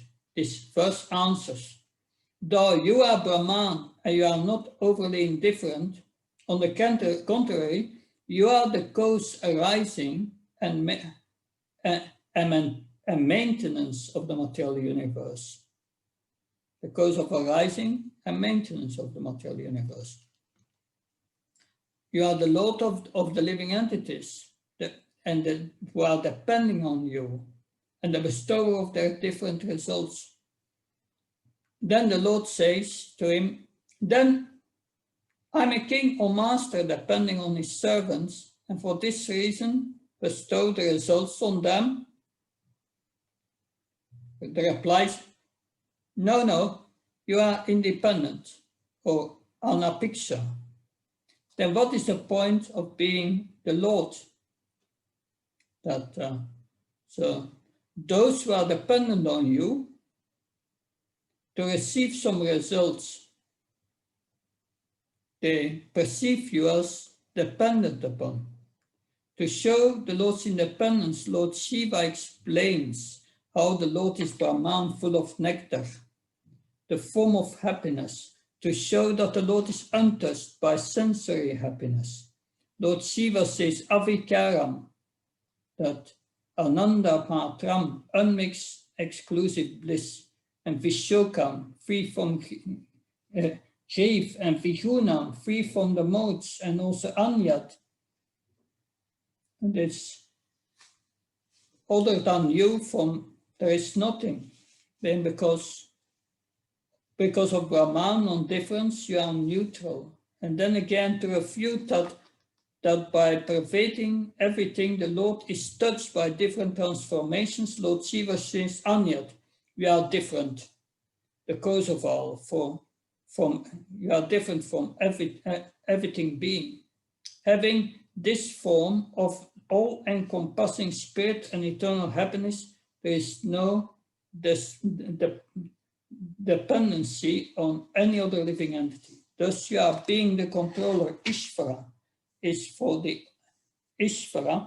is only for the cause of favoring your devotees.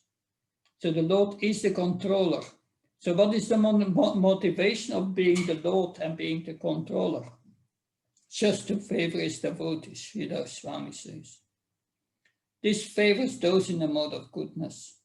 And the Lord comes to reclaim those in the mode of goodness. And therefore is favorable to his devotees. And that is the only reason he would want to control everything. That is why he's controlling this world. So we have read text 8. So Lord Shiva said in the previous verse, you are different. But in this verse, it's saying you are one. Lord Shiva says, thus the conception that Brahman is true and the world is false cannot be maintained.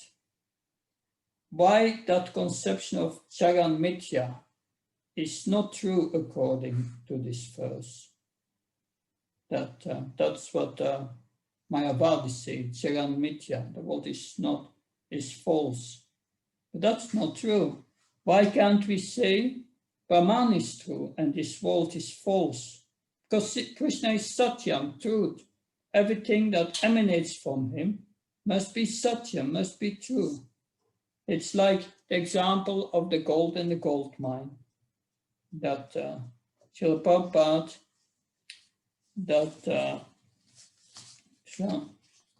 writes in the purport. That's probably the last part that we will read, but 8, that 2/3 down in the purport, that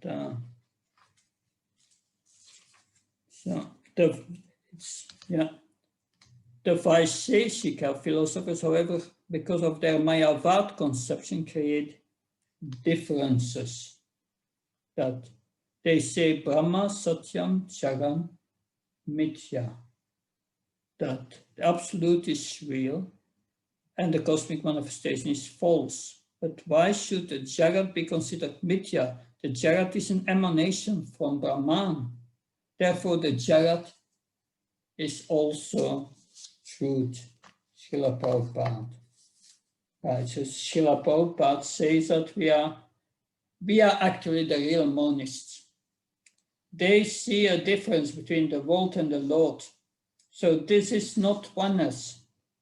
They are seeing some difference. They are seeing some duality. But we see that everything is one, everything is Brahman. But the Mayavadis don't say that. Therefore, if we continue the purport, Vaishnavas, therefore, they do so. They do not consider the Jagat to be Mithya. Rather, they regard everything as reality in connection with the Supreme Personality of Godhead. So this should be accepted for the Lord's service and not for personal sense gratification. If one accepts something without attachment and accept it because it's related to Krishna, one's renunciation is called Yukta Varahyam. That's translation of the verse Nectar of Devotion. Whatever is favorable for rendering service to the Lord should be accepted, should not be rejected as a material thing. So Srila Rupa Goswami gives us the essence in 2 words, Asintya Veda Tattva. That means in 2 words he gives the essence of Asintya Veda Tattva. And what are these 2 words it's yukta, vairagya, renunciation in 2 words. And that is the essence of how a devotee should live in this world. In this world should not be rejected as mithya. It is truth, and the truth is realized when everything is engaged in the service of the Lord. A flower accepted for one's sense gratification is material. When the same flower is offered to the Supreme Personality of Godhead, it is spiritual. It is spiritual. So Krishna is the purifier. When you receive a flower, a garland that had been offered to Krishna, and you touch it, then you are touching Krishna. Then you get purified. So we are making flower garlands, and we do not think how to enjoy them, but we think about how nice it will be to offer it to Krishna. Make it beautiful for Krishna. So that is the difference in consciousness. A cook prepares, when he cooks for oneself, it's material. When he cooks for Krishna, it's spiritual. So we will continue with this point tomorrow. Tomorrow we will finish this chapter 12, which is the first part is a lot of philosophy, and then we will hear about the bewilderment of Lord Shiva. So we will now go back to the questions we put in the beginning. And let's see the first question. Why Bali Maharaj was not afraid of King Indra? So, anyone wants to answer, you can raise your hand.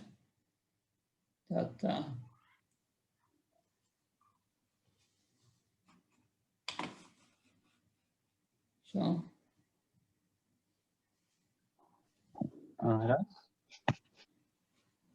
Yeah, see Navadvip Chandra Prabhu has raised his hand. You can speak, Navadvip. Thank you, Maharaj. Bali Maharaj was situated in a position where he accepted that nothing is possible without the sanction of the Supreme Lord, or without one's destiny or karma. So he was not bothered about victory or defeat. That is one reason, and that's a very valid reason.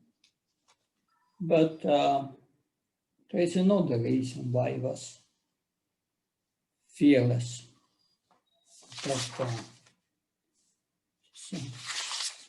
Maharaj, Prabhu, yes, you can speak.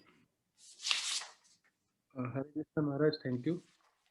Bali Maharaj was a devotee of Lord, and therefore he believed in the plans of Lord, and therefore he was not overly anxious about victory or defeat. He just believed in performing his duty on behalf of the Supreme Lord. Mm-hmm. That is, yes, that's a little more elaborate of what Vipachana Prabhu said.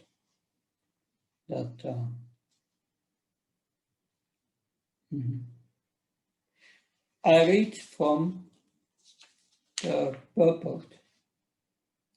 Bala Maharaj therefore was very sensible. He knew that the fighting was arranged by eternal time, and that under time's influence, one must accept the results of one's own activities.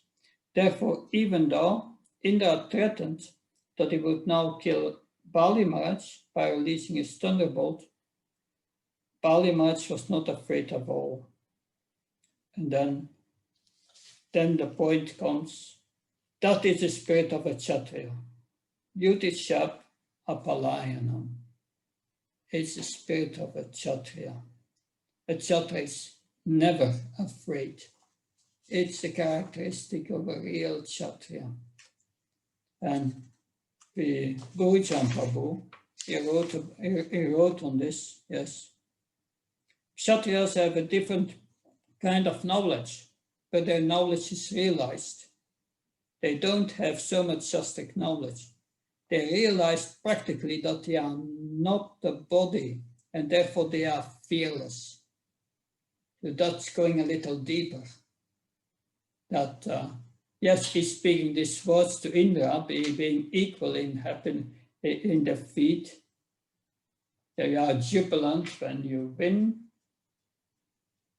And when you are defeated, you become morose, you are up and down, you must be steady. And it's all caused by the will of the Lord. So just do your duty and accept that. That's one point. And if one sees everything else, the will of the Lord, one is not afraid, but there is another reason here, and that's that spirit of a Kshatriya. They have realized they are not his body. And that's great. And we wish all to have this realization. Then you become fearless in this world. You get happy, and no unhappiness can touch you. Because they know if I die, the soul will be elevated because it is glorious during the execution of one's duty as a Kshatriya. So therefore they can fight without fear because their realization was so deep. Good. Now the second question. That second question we will be able to answer tomorrow. We are not yet there at that point in chapter 12. Are there any other questions, please? You can also share what you think was the most significant thing you have learned today. That just by hearing. So please raise your hand if you want to speak.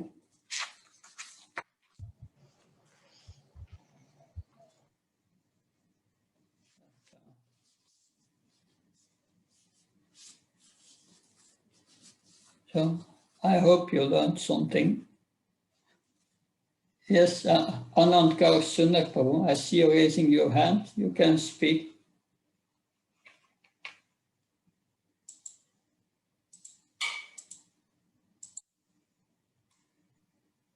Maharaj, can you repeat that concern properly? So if you can elaborate. Yeah. Yeah, I was asking if there were any questions, or if you don't have questions, you can share what you have learned today. Something significant from what is the most significant thing you learned by hearing these two pastors.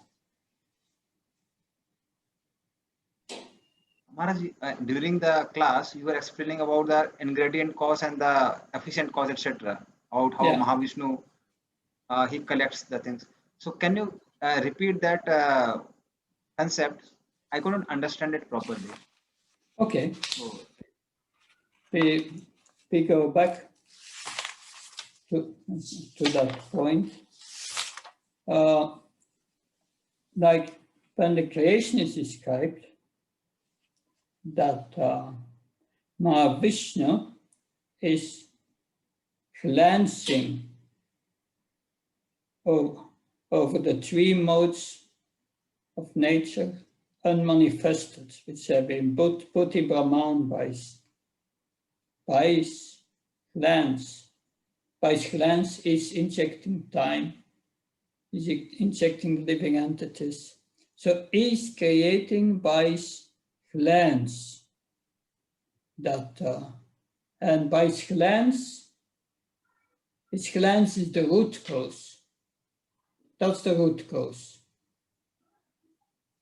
But then by his glance, material nature starts, the pradhan comes about.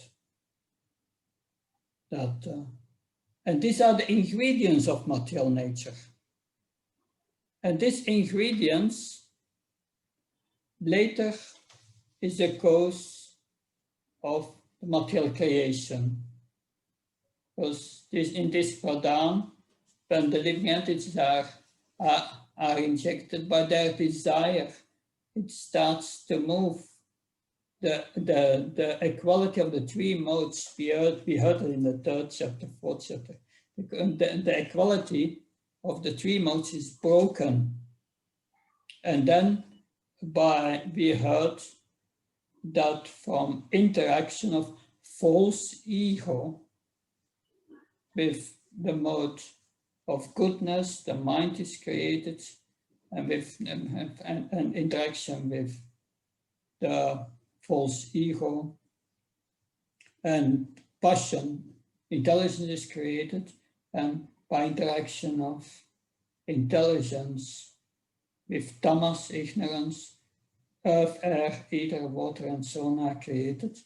So that are the ingredients. That's the efficient cause. So that's the difference. We have the root cause, that is Mahavishnu glancing, and by that material nature comes about, and the ingredients of material nature are created, and they are forming the material creation, and that's the efficient cause. Is that clear, the difference? It's clear now, Maharaj. Thank you. Okay, good. And it said we have here first from Hema Gopi. She has a question in the chat. Nectar just gives long life, but people go to Kumbh Mela say that it takes you out of the material world liberation. I'm confused about what is the real benefit of the nectar.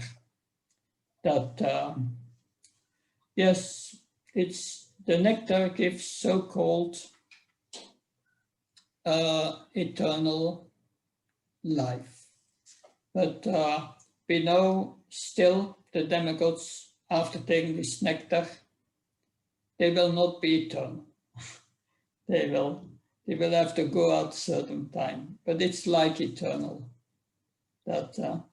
It gives a long life, yes.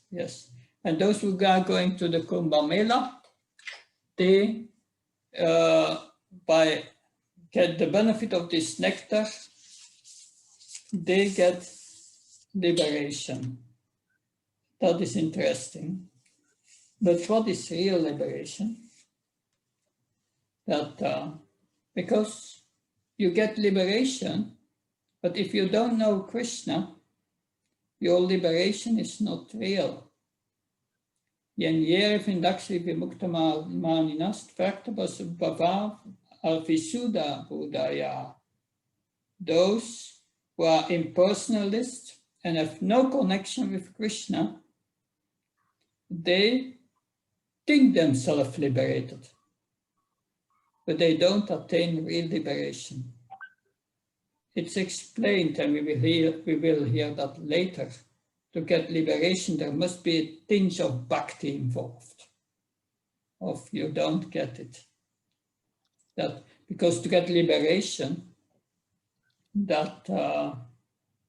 yes, what is real liberation? Real liberation is understanding who Krishna is, who we are, and what our relationship is. And to go to the spiritual world, you need bhakti. If you go to the Brahma Jyoti and stay there for a few millions of years, it's very boring. You cannot stay there because we want activity, we want love, loving exchanges. That's the nature of the soul. So it's the same thing. They can get a long time in the Brahma Jyoti if they achieve it. Mostly they don't. They think they achieve it. They have to come back. It's the same as quite a long life. It's not real liberation. So the real nectar is not in that nectar for that Dhanvantari brought. The real nectar, Srila Prabhupada said, is Bhagavad Gita and preaching, so that people develop devotion and go back to the spiritual world. Does that help, Emma Gopi, to understand this? Yes, Maharaj. Yes, Maharaj. Thank you, Maharaj. Okay. So, any other questions, comments? Would also like to hear what did you find most significant in this section that someone wants to share, that what you found most significant and practical, that in your what is a good what is of use in your practical life from what we heard today. May I say something, Maharaj? Yes, sure. That's please speak. I was very impressed by the devotion of Bali Maharaj and the way he took his defeat. Um, he did not lament. He did not hold grudge. He did not think of revenge. He understood that without Lord's sanction, it will not happen. And Prabhupada says that's how devotees act, you know. So even though he had a so-called spiritual master who was just guiding him in some mundane way, he was, because of being a devotee, he was constantly making the whole endeavor very Krishna conscious. Yes, that's it's because we heard later. It's because it's a Kripa city that it got the mercy of Prahlad Maharaj, really. That because he got his mercy, he got his realization. And I find this description of Kripa city very interesting. So by sadhana or by Kripa siddhi, and we need both, really. We need both.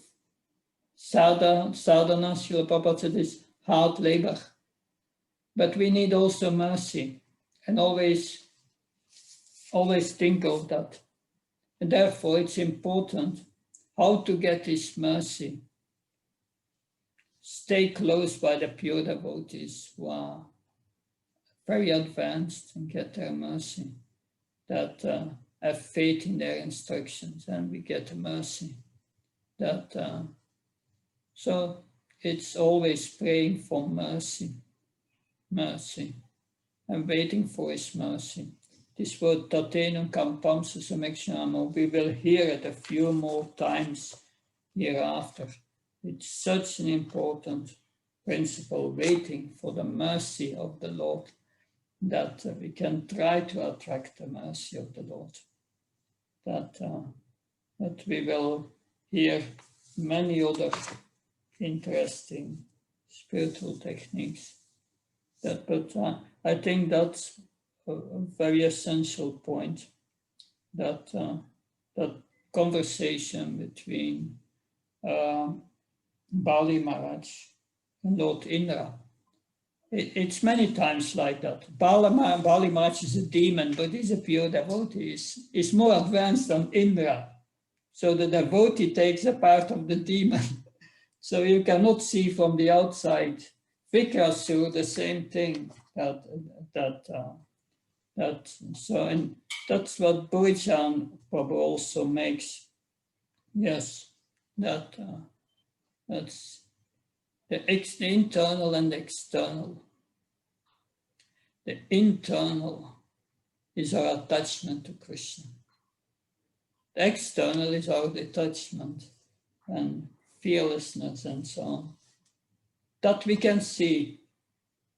The internal we cannot perceive. And that's why it's so difficult to recognize a pure devotee. That very interesting. Any other comments? That good. Then we see each other. Yes, please. Maharaj, please speak. Maharaj, when it may sound very silly question, but yeah, I was intrigued when Indra was unable to kill Namuchi, and his thunderbolt also failed. But then he suddenly hears a voice, and it's not mentioned whose voice that was. Yeah. I was just curious to know who was helping him out of the way. Yeah, just so I just repeated what Purichan Prabhu said. We don't know who the voice is, but indirectly or directly, whether it's Krishna. Krishna has to do with it. And that's the point Purichan Prabhu says, that yes, that this voice who came, it's Lord Vishnu who is helping Indra, because Lord Vishnu has disappeared after he went back with Garuda. That's interesting. Also, what's interesting in this pastime is the discussion of piety. As devotees, we need a lot of piety, but it's a different kind of piety, a different kind of sukriti. That's the sukriti one gets by pleasing the Lord, by performing devotional service. That's a different kind of piety. But of course, because the material piety to go to the heavenly planets, we don't need. We learn from these pastimes of all the troubles in the heavenly planet. So who, after hearing that, who wants to go there? That yes, I don't think everyone is interested. Devotees are not interested in going there. But we will see Bali Maharaj, by the strength of Sukacharya, he will get there. He can get there by the strength of Sukacharya, but he cannot stay there. To stay there, he must do Asmaveda Jahyas, just to stay there. And he cannot, and that's the whole endeavor. That he must do 100 Asvamedha Jahyas to stay there, because still you have to do the work to become Indra. And interesting is, he does the work to become Indra, but he will fail because Vamandev appears. But then after he surrenders to Vamandev, then Vamandev will say, you have to go to the planet of Sutal, which is more opulent than the heavenly planets. You get something better in the material world. And in your next life, you will become the Indra in the next Manvatar. Still, he will become Indra. But then he will get that, and that's interesting. It means we have to be careful with our desires. Even if you become a pure devotee, by some mercy, still you are responsible for the desires you have cultivated. That's like Dhruva Maharaj. Dhruva Maharaj did not want anything anymore, but he wanted a kingdom greater than his great-grandfather, Brahma. And what did Lord Vishnu say to Dhruva Maharaj? That I want you to rule 32,000 years in this material world, to become the ruler of the whole universe. So that was quite, he desired it and said, you have now to accept it, you have to do the service. So we have to be careful with our desires, but we will discuss that in detail more later. So, Anand Kaur Sundar Prabhu, you want to say something? Your hand is still up. Maharaj, I came across a verse which says that one holy name is more powerful than thousands of Ashwamedh Yagyas being performed, so much of charity being given, and so many other pious activities being performed. And Bali Maharaj, being a devotee, must at least once spoken the name of Lord Narsingdev. He must have heard the pastime of Narsingdev and Prahlad Maharaj. So then he has to again perform 100 Aswamedh Yajnas to go to Swargaloka. So I couldn't understand that. Well, I somewhat answered that, because the piety one gets by chanting the holy name is not material piety. It destroys material piety. Now, material piety, you go to the heavenly planets. But the piety you get from chanting of the holy name, it means it destroys all your karma and you can go back to the spiritual world. That is the real sukriti.